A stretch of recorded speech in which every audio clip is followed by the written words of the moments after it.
அரசிகள் என்றாலே அரசர்களுக்கு பின்னாடி கைய கட்டிட்டு ஆமாங்க ஏசமா சரிங்க ஏசமா அப்படின்னு சொல்லக்கூடிய அடிமை பெண்களாகத்தான் இந்த வரலாறு நமக்கு காட்டியிருக்கு. ஊடகங்களும் அதை தான் நமக்கு சொல்லிக்கிட்டே இருக்குது. ஆனா உண்மையிலேயே அதிகாரத்தை கையில் எடுத்துக்கொண்ட அரசிகள் ஆட்சியாளர்களாக ஆட்சி கட்டில் அமர்ந்து அட்டகாசமாக ஆட்சி செய்த காலம் ஒரு கடந்த காலமாக இங்க நமக்கு இருந்திருக்கு. ஆனா வரலாறு அதை நமக்கு சரியாவே சொல்லி தரலங்க. ஹஷப்சூத் இதுக்கு முன்னாடி நம்ம கேள்விப்படாத ஒரு பெயர். எகிப்துடைய இரண்டாவது மாபெரும் அரசியாக அறியப்படுறவர். ஆனா இவரை பத்தின கதை 1858க்கு பிறகுதான் நமக்கு தெரிய வருது. 1858ஆம் ஆண்டு எகிப்தோட தேரல் பஹரி பகுதியில அகஸ்டே மாரியட் அப்படின்ற உலக புகழ் பெற்ற தொல்லியல் ஆய்வாளர் ஆய்வு செய்யறாரு. அங்கே மண்ணில் புதைந்து கிடந்த ஜெசர் ஜெசுரு அப்படிங்கிற ஒரு கோயிலை கண்டுபிடிக்கிறாரு. அந்த கோயிலுக்கு உள்புறம் பார்க்கும் போதுதான் வரிசையா ஸ்பிங்ஸ் வடிவத்துல ஒரு ஃபாரோ நின்றபடி அமர்ந்தபடி மண்டியிட்டு அமர்ந்த நிலையில சிலைகளாக நிறைந்திருக்குதுன்னு பாக்குறாங்க மாரியட். அவற்றின் முகங்கள் முழுக்க சிதைக்கப்பட்டுள்ளதை கவனிக்கிறாங்க. அதுலயும் சில சிலைகளுக்கு கூடுதலாக பின்னாடி தாடி சேர்த்திருக்கு அப்படிங்கறதையும் கவனிக்கிறாரு. 1479 முதல் 1458 வரை, நான் சொல்றது இப்ப இல்லைங்க, பொது ஆண்டுக்கு முன்னாடி கிமுன்னு சொல்லுவோம் இல்லையா, அந்த காலகட்டத்துல எகிப்தின் ஆட்சி கட்டில் அமர்ந்து ஆட்சி செய்து கொண்டிருந்த மிக ஆற்றல் மிக்க அரசியாக விளங்கி இருக்கிறாங்க ஹஷப்சூத்.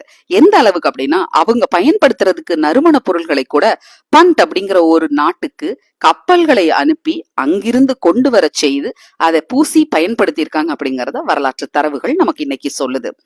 அதிகம் பேசப்பட்ட பெண் ஃபாரோ அப்படிங்கறதுனாலதான் அவங்களுடைய சிற்பங்களும் சித்திரங்களும் அவங்கள பத்தின கல்வெட்டுகளும் சிதைக்கப்பட்டிருக்கு அப்படிங்கறத பின்னாடி கண்டுபிடிக்கிறாங்க. அவங்களுடைய பெயர் வரக்கூடிய இடங்கள் எல்லாமே ஈரட்டடிப்பு செய்யப்பட்டிருக்கு. ஆனா அதில் வரக்கூடிய வேர்ப், நவுன் எல்லாமே ஃபெமினைனா இருக்குது, பெண்ணை குறிக்குது அப்படிங்கறத ஆய்வாளர்கள் பின்னாடி கண்டுபிடிக்கிறாங்க. எகிப்தில் அவருக்கு பின்னாடி ஆட்சிக்கு வந்த தத்மோஸ் 3 மன்னர் அந்த பெண் குறித்த அத்தனை பதிவுகளையும் அழித்திருக்கிறார் அப்படிங்கறத கண்டுபிடிச்சிருக்கிறாங்க. மக்களுடைய நினைவடுக்குகள்ல இருந்து அந்த அரசி மறைஞ்சு போயிருக்கிறாங்க. ஹீரோகிளிஃப்க படிக்க தெரிஞ்ச இந்த ஆய்வாளர் அவரை பற்றின அத்தனை ரகசியங்களையும் வெளியே கொண்டு வர்றாரு. எகிப்துடைய மாபெரும் ராணியான ஹஷப்சூத் கிட்டத்தட்ட 3000 ஆண்டுகளுக்கு பிறகு நம்மளுடைய கண்களுக்கு இப்ப ஒரு மாபெரும் அரசியாக ஆட்சியாளராக தெரிய வர்றார். ஆனா அவர் ஆட்சி செய்த காலத்துல ஆணை போல ஆடை அணிந்து ஆணை போலவே செயல்பட்டார் அப்படிங்கறதான் வரலாறு நமக்கு சுட்டி காட்டுது. ரொம்ப பிரமிப்பா இருக்கு இது போன்ற அரசிகளை நம்ம கேள்விப்படும் பொழுது. ஆண் அப்படிங்கிற அடையாளத்தை பூசிக்கொண்டு இந்த பெண்கள் ஆட்சி செய்தாலும் கூட அவர்களுடைய ஆட்சி நேர்மையானதாக வீரமிக்கதாக இருந்தது அப்படிங்கறத வரலாறு பதிவு செய்திருக்குங்க.